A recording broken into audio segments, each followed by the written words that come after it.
Hello children and welcome to Sarita ma'am's class. आज हम Hindi standard 9 का चैप्टर 2 जिसका नाम है न्याय मंत्री पढ़ने वाले हैं और जिसके लेखक श्री सुदर्शन जी हैं। ठीक है, सुदर्शन जी का वास्तविक नाम बद्रीनाथ शर्मा था और उनका जन्म 1896 में पंजाब राज्य के सियालकोट नामक स्थान में हुआ था। बचपन से ही कहानियाँ लिखना उन्होंने प्रारंभ किया था। ठीक है, और उनके जो सुप्रसिद्ध कहानी संग्रह हैं वे हैं पुष्पलता, सुप्रभात, परिवर्तन, पनघट, नगीना आदि। उनका एकमात्र उपन्यास है भगवंती। ठीक है, यह जो न्याय मंत्री कहानी है इसमें सम्राट अशोक की बात की गई है जो सर्वश्रेष्ठ न्याय मंत्री की खोज में है। अब जो शिशुपाल हैं उनसे उनकी मुलाकात होती है तो उनकी योग्यता देखकर वे उन्हें न्याय मंत्री बनाते हैं। ठीक है, न्याय न राजा देखता है न रंग। न्याय तंत्र पर विश्वास दिलाने के लिए यहाँ प्रयास किया गया है। ठीक है, नई पीढ़ी के लिए यह एक प्रेरणा रूप कहानी है। ठीक है, यहाँ पे जो न्याय तंत्र की जिम्मेदारी है उसका महत्व समझाया गया है। तो चलो अब हम अपनी जो कहानी है वो शुरू करते हैं। चलो तो हम कहानी पढ़ना स्टार्ट करें। संध्या का समय था, चारों ओर अंधकार फैल चुका था। ऐसे में किसी ने बाहर से घर का दरवाज़ा खटखटाया। कौन है? ब्राह्मण शिशुपाल ने थोड़ा सा दरवाज़ा खोलते हुए पूछा। एक परदेसी, बाहर से आवाज़ आई।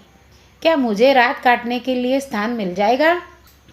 जैसे ही शिशुपाल ने पूरा दरवाज़ा खोला उनके सामने एक नवयुवक खड़ा था। उन्होंने मुस्कुराकर कहा, यह मेरा सौभाग्य है। अतिथि के चरणों से यह घर पवित्र हो जाएगा। आइए पधारिए।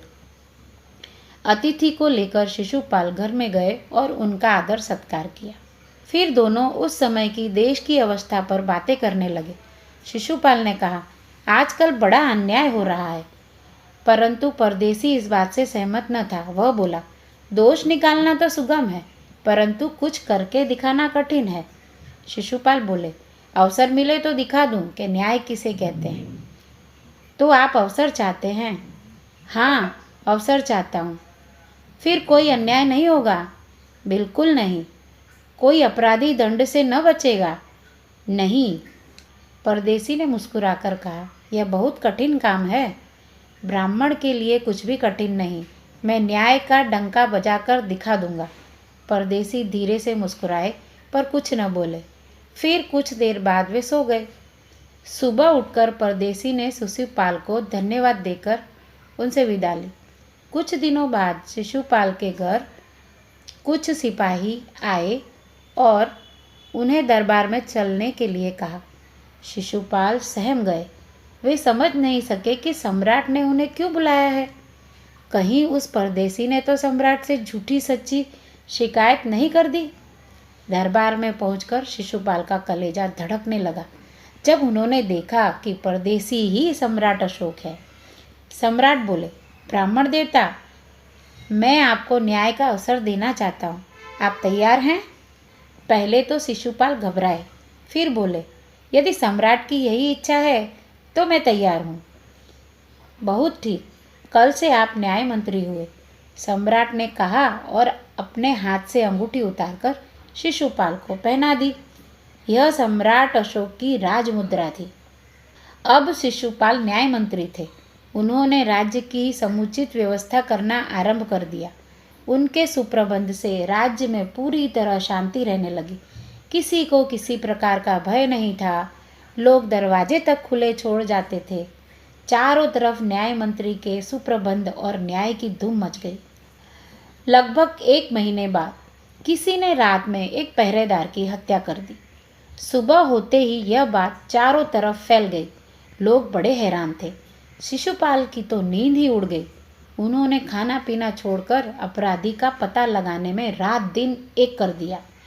बहुत प्रयत्न करने के बाद जब अपराधी का पता चला तो शिशुपाल के आश्चर्य का ठिकाना न रहा। स्वयं सम्राट ने उस पहरेदार की हत्या की थी। सम्राट को अपराधी घोषित करना बहुत ही कठिन काम था। शिशुपाल करे भी तो क्या करे। एक ओर वे न्याय मंत्री थे और दूसरी ओर सम्राट के सेवक। परंतु न्याय की दृष्टि में सम्राट और साधारण व्यक्ति में कोई अंतर नहीं होता। अगले दिन शिशुपाल दरबार में पहुंचे। सम्राट अशोक सिंहासन पर बैठे हुए थे। आते ही उन्होंने शिशुपाल से पूछा, अपराधी का पता चला? न्याय मंत्री ने साहसपूर्वक कहा, जी हाँ, चल गया। तो फिर उसे उपस्थित करो। न्याय मंत्री कुछ रुके, फिर अपने उच्च अधिकारी को संकेत करते हुए बोले, धनवीर, इन्हें गिरफ्तार कर लो, मैं आज्ञा देता हूँ। संकेत सम्राट अशोक की ओर था। दरबार में निस्तब्धता छा गई। सम्राट का चेहरा क्रोध से लाल हो गया। वे सिंहासन से खड़े हो गए और बोले, इतना साहस? न्याय मंत्री ने ऐसा भाव प्रकट किया जैसे कुछ सुना ही न हो। उन्होंने अपने शब्दों को फिर दोहराया, धनवीर, देखते क्या हो, अपराधी को गिरफ्तार करो। दूसरे ही क्षण सम्राट के हाथों में हथकड़ी पड़ गई। न्याय मंत्री ने कहा, अशोक, तुम पर पहरेदार की हत्या का आरोप लगाया जाता है। तुम इसका क्या उत्तर देते हो? सम्राट होंठ काट कर रह गए। न्याय मंत्री ने फिर पूछा, तो तुम अपराध स्वीकार करते हो? हाँ, मैंने उसे मारा अवश्य है, पर उद्दंड था, सम्राट का उत्तर था। वह उद्दंड था या नहीं? तुमने एक राज कर्मचारी की हत्या की है। तुम अपराधी हो। तुम्हें मृत्यु दंड दिया जाता है। न्याय मंत्री ने निर्णय दिया। सभा में सन्नाटा छा गया। न्याय मंत्री का निर्णय सुन सम्राट ने सिर झुका लिया।